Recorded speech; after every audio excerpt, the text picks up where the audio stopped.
Ah, the Phillips CD-I, the world's greatest console in the universe. That's a good sentence, shut up. It is home to all of the greatest classics in the universe, such as I Am Mean, Sailing, The Flowers of Robert Mapplethorpe, and, uh, whatever this is.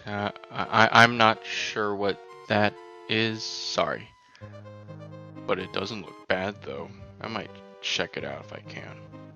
I mean, come on, how can you ignore the sensual flowers of Robert Mapplethorpe? It's incredible. Mapplethorpe's flowers are equally sensual. But who can forget the incredible classics that are the Nintendo-based CDI games? Zelda's Adventure, The Wand of Gamelon, Faces of Evil, and Hotel Mario. I mean, come on, look at it! Kiss for luck. You've got to be kidding. These four games, of course, transcend the greatest games of all time, and are just these celestial, super amazing, awesome games that cannot be measured on any third-dimensional scale of quality. Yeah. No. But, as you know, there are 3 Zelda CDI games, but only one Mario game. Tragically, we could have had a second Mario game on the Philips CD-I, a seemingly traditional style Mario platformer that would have been an earthly sequel to the beloved Super Mario World. In all seriousness though, this was a game that had a lot of passion to it, as the company that was making this game was very dedicated to proving that there could have been at least one good game on the Philips CD-I, but for reasons we'll get into, it just never happened. So, today on Beta Quest, we're going to be talking about the tragic tale of Super Mario's Wacky Worlds on the Philips CD-I. Super Mario's Wacky Worlds was going to be a sort of sequel to the classic Super Nintendo game Super Mario World on the Philips CD-I, and was going to be developed by Nova Logic, a company looking to be hired by Nintendo. The game was born during a time when Nintendo and Philips were collaborating to create a CD-based add-on for the Super Nintendo, and Philips were granted the rights to use selected Nintendo characters for original projects on their very own CDI system. Alongside this, it was suggested by a Nintendo sales executive that Nova Logic should begin by porting simple Super Nintendo games onto the CDI, which gave the company the idea to create a sequel to Super Mario World. 2 developers, Silas Warner and John Brooks, apparently worked 24/7 for 2 weeks on the project, developing a powerful level that would be presented to Nintendo, with the goal of proving that they can make a good Nintendo game on the CDI. Although when that presentation happened in relation to the game's development is a little uncertain, as various pre-alpha prototypes showcased multiple part complete levels with a decent amount of code and assets done. Speaking of the prototypes, at least 3 exist, all in pre-alpha after a year of work, with them reportedly having 80% of the art done, 95% of the design done, and 30% of the code done. So, before we get into the outcome of that presentation, let's see what was going to be presented, shall we? Super Mario's Wacky Worlds was going to have a pretty unique setting, which would have put Mario in more Earth-based locations like Greece, Egypt, and some other sorta realistic locations that aren't really Earth-based, like this pipe world and this castle world. That's a little weird, but they sure are wacky. The game seemingly would have had 18 areas with 1 to 6 levels each, although several of these levels seem to showcase different parts of seemingly the same level. Whether they were just placeholders or this was actually how the game would have been broken up, it's uncertain. You would have also noticed that a lot of the sprite work was seemingly lifted from Super Mario World, but the reality is that the team had to recreate the graphics from scratch, due to difficulties properly taking the sprites from Mario World, due to the CDI sprite making system being much different than the SNES's sprite making system.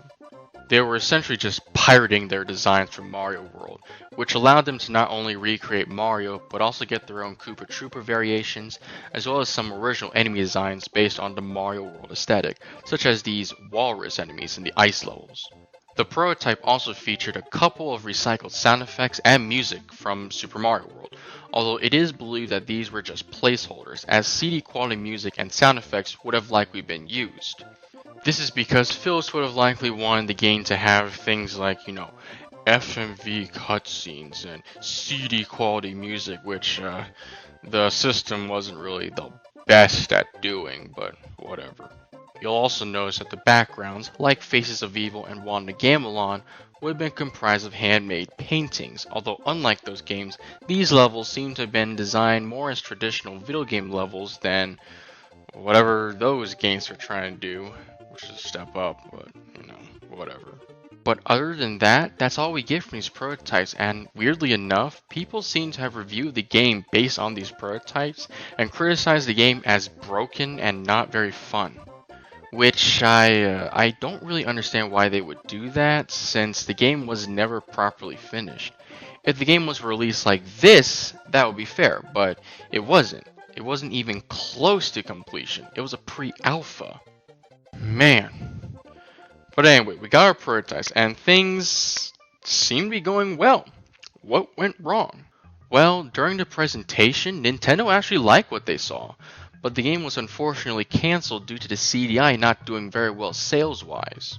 Due to the cancellation, this ultimately ended Silas Warner's involvement with CDI development, and various other developers wound up leaving the company sometime after, going to work for EA instead.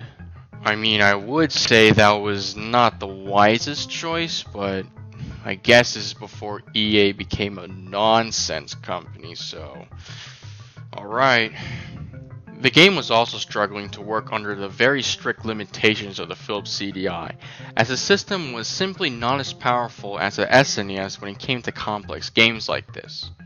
Due to the limitations, features like large numbers of sprites on screen, Mode 7, as well as advanced visual effects would have been impossible to perform.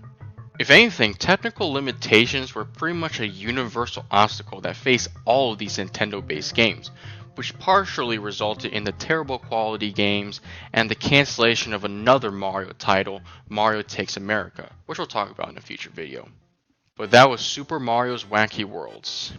It's honestly unfortunate that the game was cancelled because out of all the Nintendo-based CDI games, we could have had at least one decent product from that deal. Novalogic seemed passionate about trying to prove the 5 critics who knew the CDI existed back then wrong, saying, yeah, here's a good Nintendo CDI game, right here. But it seemed like the CDI's failure and limitations won out, and any chance for a good Nintendo-based CDI game died with it. Oh well. Oh shoot, I meant, screw that darn game, no one really liked it. The 4 CDI Nintendo games are the best thing ever. We don't need no traditionalist Mario game. Ugh. Well, whatever. This has been K-Steel with Beta Quest. I'll see you all later. This was a Kobalt Steel video by MS Bernie. Like, comment, and subscribe if you liked what you saw. Until next time, see you all later.